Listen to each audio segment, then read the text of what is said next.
Yo minasan konnichiwa, apa kabar semua? What up, how you guys doing? Assalamualaikum warahmatullahi wabarakatuh. Ya, hari ini masih musim panas ini, baru pulang saya ke Jepang. Dan seperti biasa hari Sabtu Minggu kita ngantarin dua bocil saya yang lagi latihan bola. Ini kelebihan Jepang seperti yang kita ketahui, mereka latihan bola itu 4-5 kali seminggu. Sabtu Minggu bukannya santai atau relax, anak-anak ini malah latihan bola di tengah teriknya matahari. Ya, di tengah teriknya matahari yang kadang ini, perhatikan. Ya, ini anak-anak SD ini di depan sekolah dasar mereka. Itu tadi di depan sekolah dasar mereka. Ya, itulah keseharian anak-anak Jepang untuk menjadi sepak bola, pemain bola yang hebat itu. Mereka betul-betul berlatih dengan baik, dan paling hebatnya ini ya, pelatih-pelatihnya ini adalah volunteer, sukarelawan.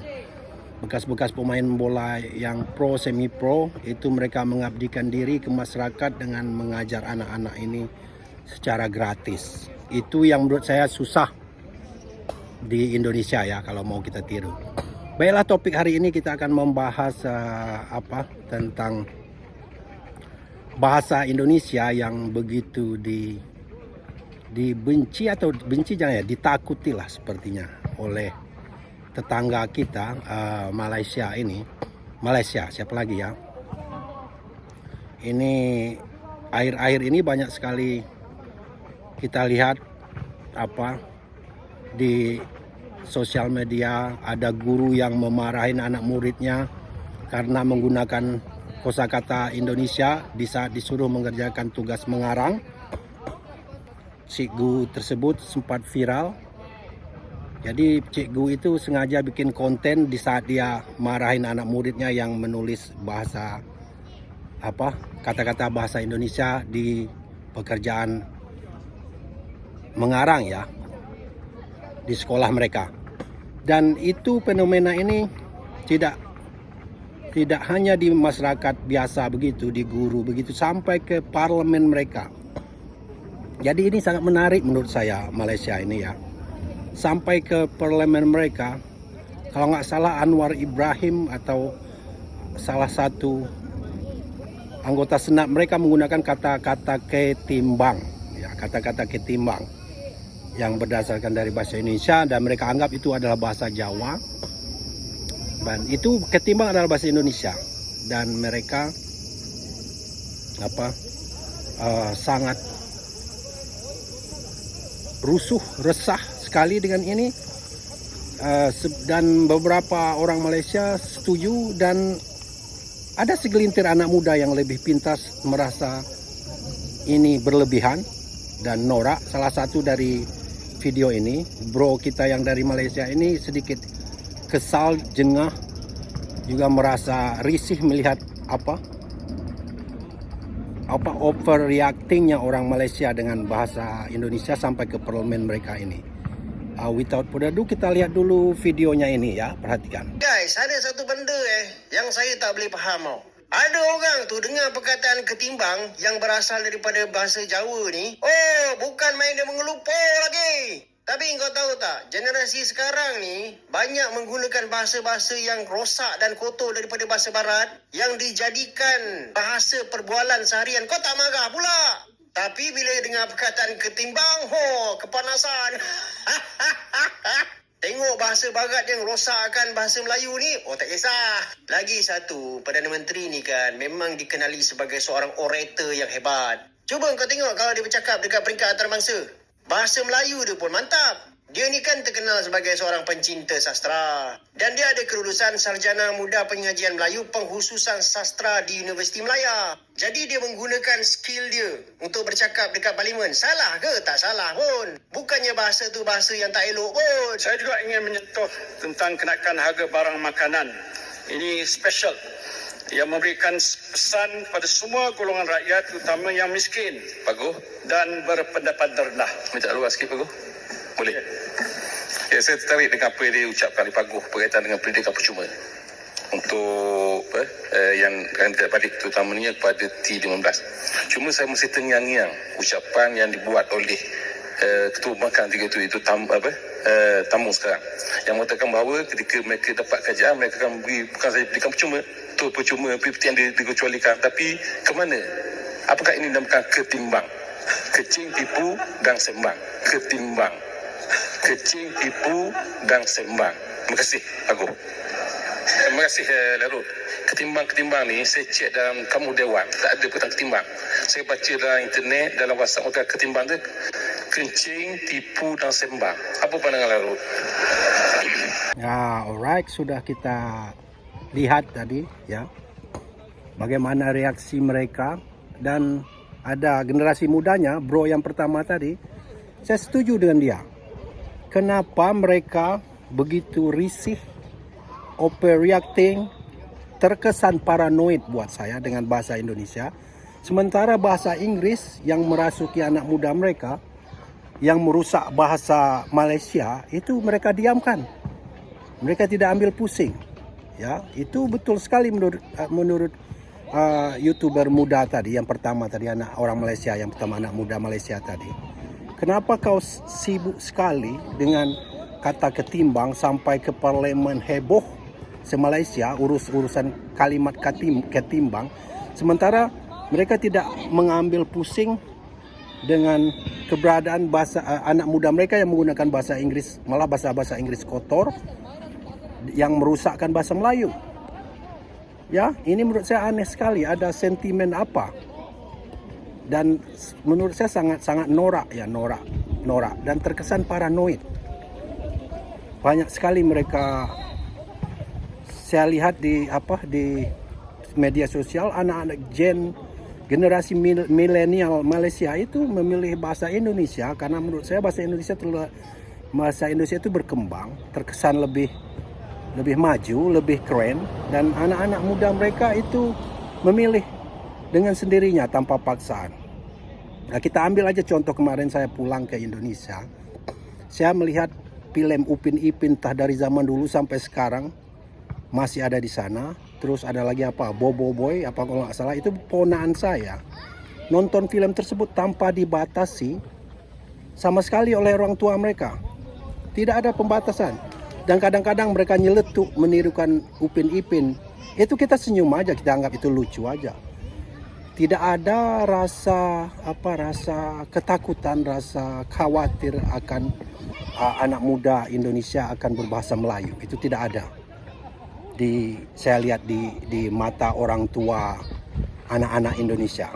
Ya, itu nggak seperti orang Malaysia yang sangat ketakutan sekali dengan generasi muda mereka yang memilih berbahasa Indonesia atau memilih menirukan film atau beberapa konten di YouTube atau TikTok, dan mereka overreacting sekali. Ini menurut saya insecure, perasaan tidak rendah diri aja, perasaan kalau memang bahasa Melayu itu bagus dan dicintai oleh masyarakatnya, nggak bakalan tergerus oleh bahasa lain. Nah, sementara kenapa orang Malaysia sendiri banyak yang nggak bisa berbahasa Melayu? Contohnya Chinese Malaysia, India, banyak sekali yang nggak bisa berbahasa Melayu. Ada beberapa Chinese Malaysia yang pintar menggunakan konten berbahasa Melayu, itu langsung viral. Begitu haus validasinya orang Melayu di sana untuk pengakuan, memvalidasi bahwa bahasa Melayu itu bisa dituturkan oleh orang Malaysia itu sendiri.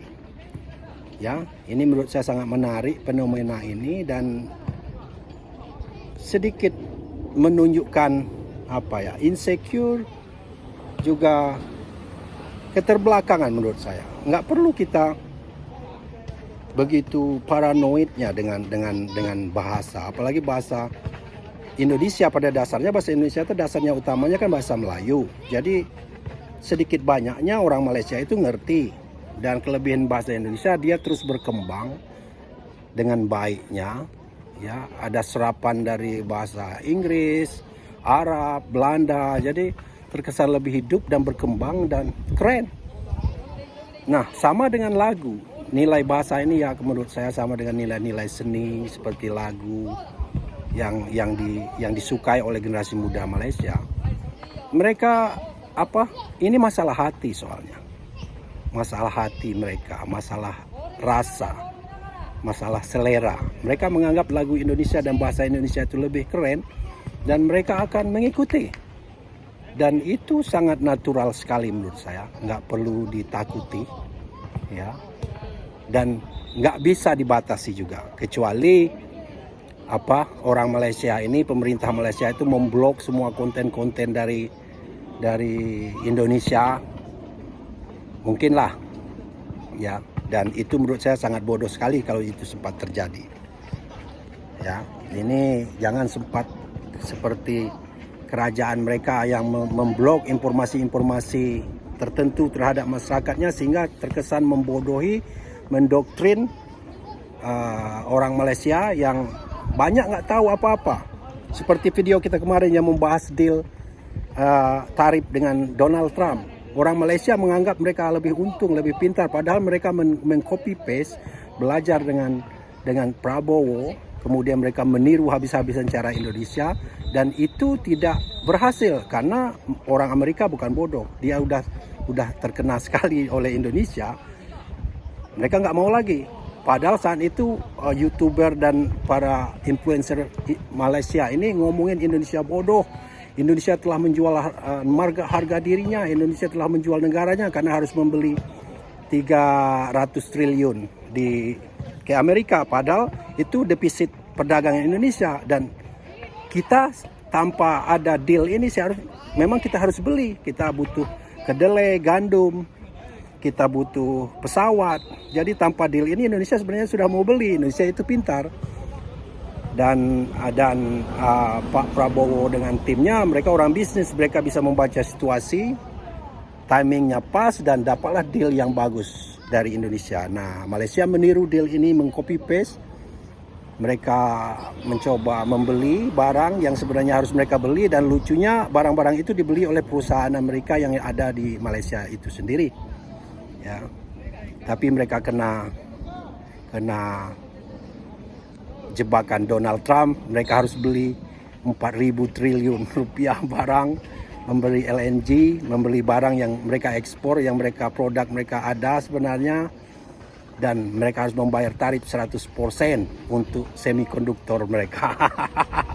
Deal yang nggak bagus. Jadi itulah, orang Malaysia ini menurut saya dengan Indonesia aja mereka insecure, merasa sedikit paranoid.